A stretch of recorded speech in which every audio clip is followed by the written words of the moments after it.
Hello, welcome to the Jump Seat. Today we're actually live from FDIC with a special episode. We're broadcasting live from the IDEX Fire and Safety booth. With me is Mike Cannon. He's actually going to do a walkthrough with us as we do live extrication demo here today live from FDIC. Stay tuned for more events like this over the next 2 days live from FDIC right here on the Jump Seat. Mike, take it away. All right, well, welcome FDIC attendees. We're going to demonstrate extrication on a 2021 Ford F-150 XL. And as many of you know, there's a large amount of aluminum content in this vehicle. And you're going to see our rescue specialists deploy a mix of traditional tactics as well as slightly different techniques to address the nature of aluminum frame structure.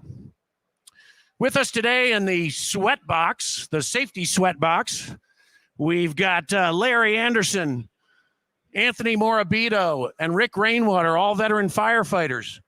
I jokingly call it the sweat box because we need to create this safety partition. But thanks to our friends at SuperVac, we have two V20 battery-powered fans powered by the HURST Jaws of Life EWXT and E3 battery. So we'll keep them cool while they show us the latest in rescue technology.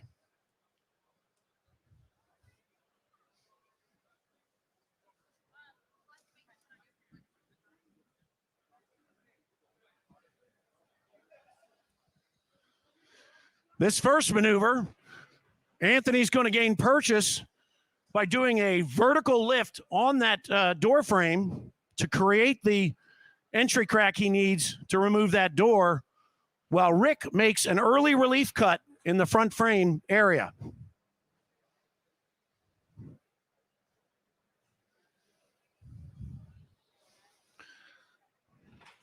As Anthony tries to improve his gap, preparing for door removal. As you can see, Anthony is conducting these operations with the latest from HURST Jaws of Life, our addition to the EWXT waterproof rescue tool line, the new E3 Smart Tool.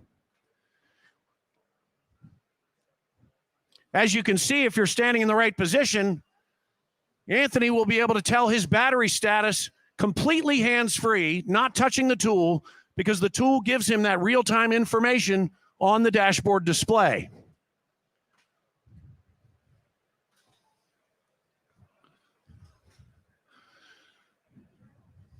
As you can see, Larry's using webbing as a safety precaution for this door removal to contain this door's movement upon removal.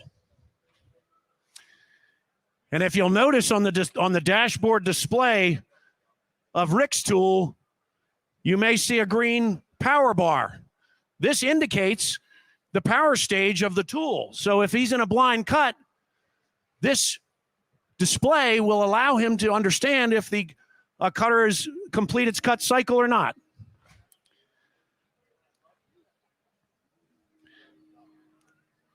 Now, with the tools they're using, this door can easily be removed with only a spreader or a combination of spreader and cutter. And as you can see, sometimes a combination of the two is the best approach.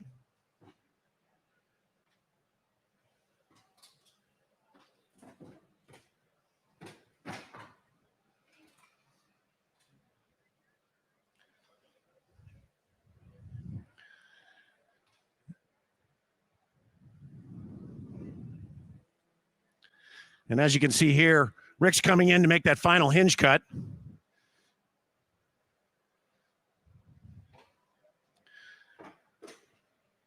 If you're wondering what model cutter that is in Rick's hands, the HURST 378, our new compact and light 3 Series cutter with a new turbo feature that allows him to run at above average maximum speed, but with an automatic control that slows that cutter down at the critical moment of cutting when extrication cutting is the most dangerous.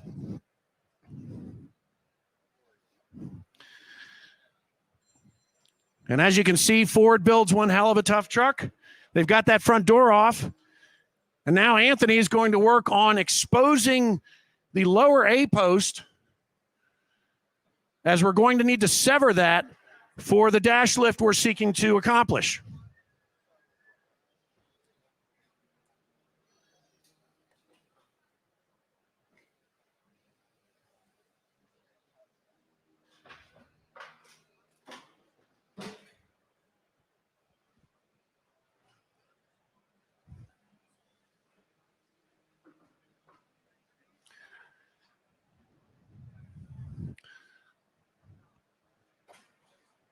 Now, see, Anthony's taken the time to completely remove the body panel for full exposure of that lower A.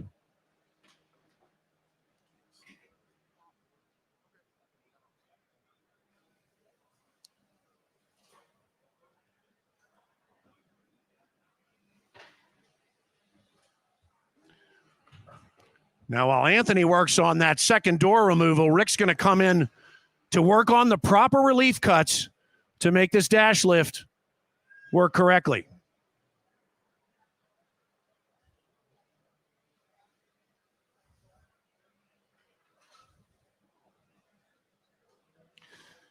Now, as you can see, a very important technique here. Rick is compromising the front frame with a relief cut to provide the proper pivot point. If that relief cut is made too far forward in the frame, you won't get the pivot you need. You'll notice that relief cut has to be behind the strut tower. If he cuts in front of the strut tower, we won't get the movement we're looking for.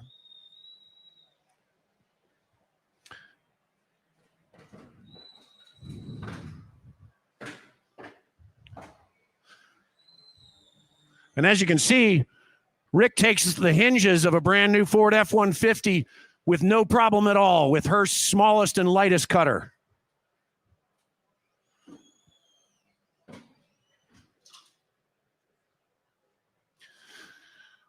Now, I want you to pay special attention to Anthony's technique here to compromise the A-post.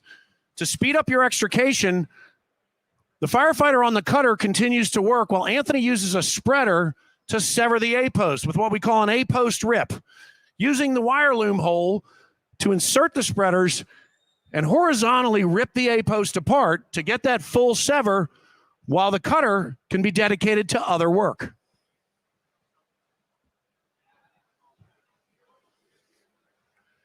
As you can see, Rick here is going to finish off that last member that connects the A into the firewall.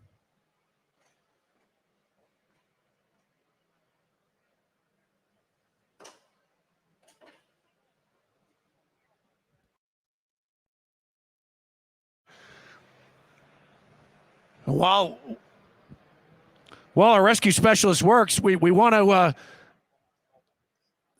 say thank you to Ford Motor Company, who has loaned these vehicles to us to provide this demonstration. So thank you very much, Ford Motor Company. I know these cars are on loan. I'm not sure why you're going to want them back after we're done with them, but we thank you sincerely.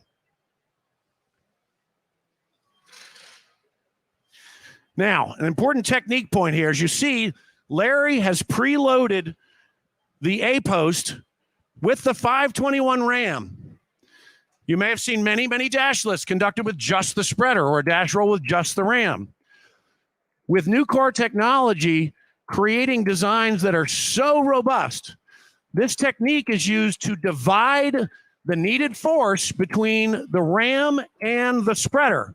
In this case, the spreader lifts at the A, but the A is made of aluminum. It's very brittle. So Larry is lifting with the Ram to cut the needed power in half on the spreader. And as you can see, they get a very effective lift by using the two in tandem.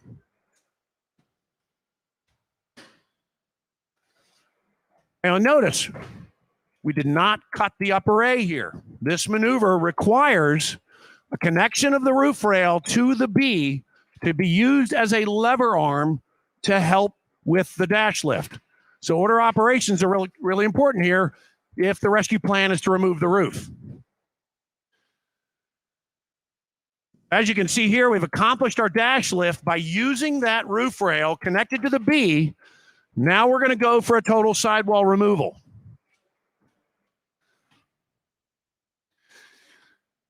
You'll also notice with a new HURST EWXT and E3 cutters, you'll see our rescue specialists approaching B posts from 90 degrees. With our new box blade technology, our cutter geometry allows the rescuer to approach the B post from the most advantageous position, because this allows the cutter to swing 90 degrees in either direction before the cutter comes into contact with the patient or the rocker.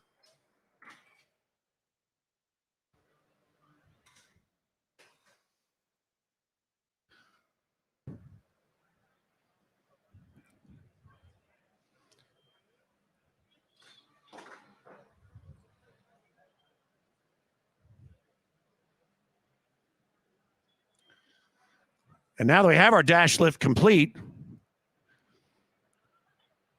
Rick's going to make one final cut on that A so we can tent that roof and make a little more access for our first responders.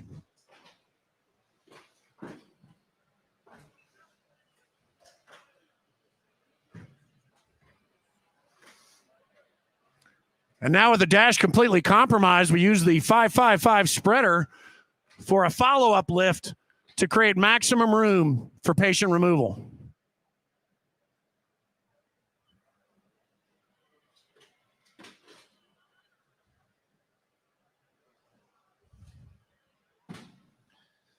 I want you to pay special attention to that battery indicator on the back of the 555 spreader. You'll notice we've executed a complete sidewall removal and dash lift. The battery indicator is not even indicating 25% battery usage. So let's hear it for our rescue specialist. Excellent evolution. To see these tools at your fire department, please contact your local HURST dealer. We'd love to come out and show you what the latest from HURST has to offer. If you came late to the show, we will be conducting this demonstration again at 3 p.m.